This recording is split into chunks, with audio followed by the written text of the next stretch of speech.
Magandang araw mga ka-aerial defense, may ibabahagi na naman ako sa inyo dahil ngayong araw na ito ay may bagay tayong pag-uusapan, mga barkong pandigma ng China sinundan at hinabol ng fast attack craft ng Pilipinas, pero bago tayo magpatuloy huwag mo muna kalimutan mag-like, share, and subscribe, paki-follow at like muna ng aming page na nasa description na ang link.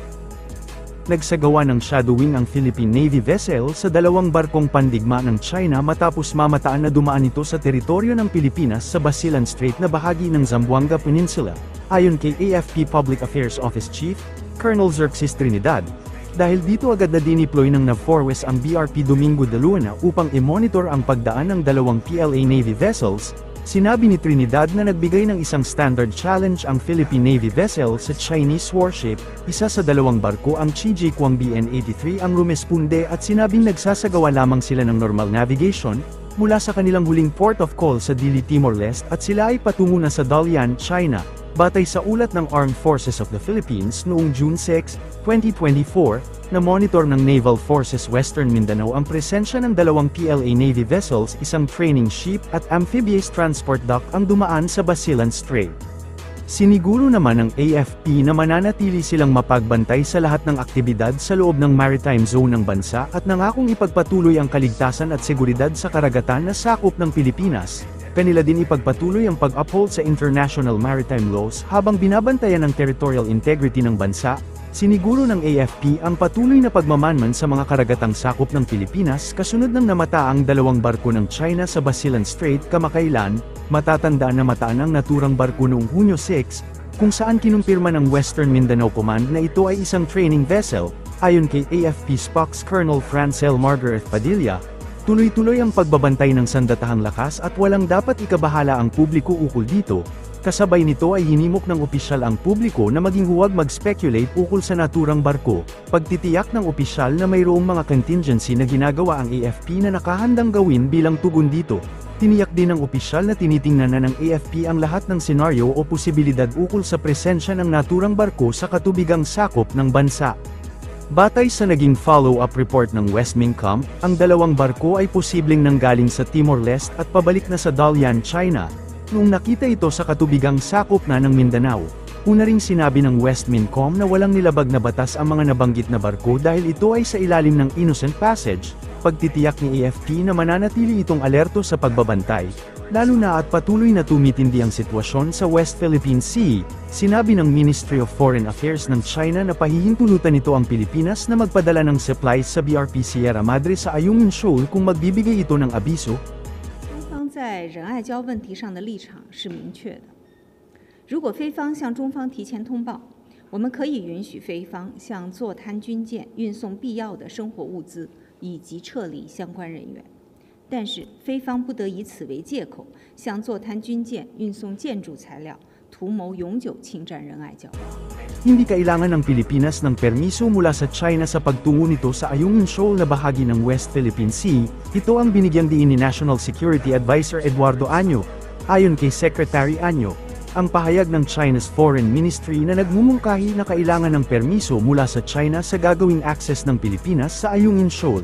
Tinawag ni Año ang pahayag ng China na absurd, nonsense and unacceptable. Sa pahayag na inilabas ng Chinese Foreign Ministry na papayagan nila ang Pilipinas na magpadala ng supplies sa BRP Sierra Madre kung magpapaalam ito sa China, binigyang diin din ng Chinese Foreign Ministry spokesperson Mao Ning, na hindi umano ito maaring gamitin ng Pilipinas bilang excuse para makapagpadala ng mga materyales para sa construction ng Navy vessels. Binatikos din ni Año ang kamakailang pagsalakay ng China sa West Philippine Sea kung saan inilarawan niya ang mga aksyon ng Chino bilang kapintasan at nangangailangan ng malalimang pagsisiyasat.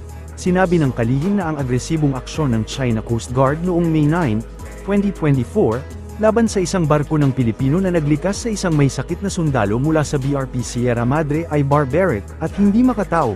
Giit ni Año, ang mga naturang aksyon ay hindi lamang mga paglabag sa mga maritime international laws kundi pati na rin sa mga pangunahing karapatang pantao. Siniguro ni Año na magpapatuloy ang Pilipinas sa pagpapanatili at pagbibigay ng mga outpost nito sa West Philippine Sea, kabilang ang BRP Sierra Madre, nang hindi humihingi ng permiso sa ibang bansa.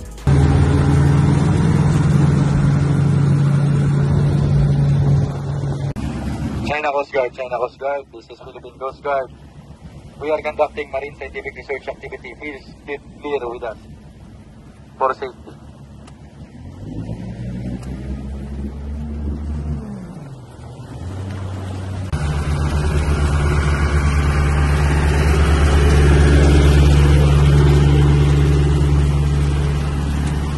请你们不要做危险行动，危险行动。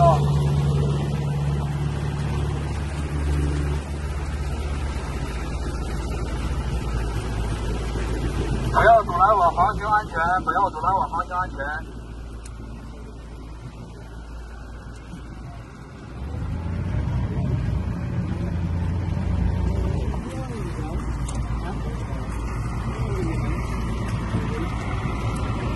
Gawin natin, may ticket kami.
Para sa mas madaming update tungkol sa ating defense, abangan lamang ang aking mga bagong video.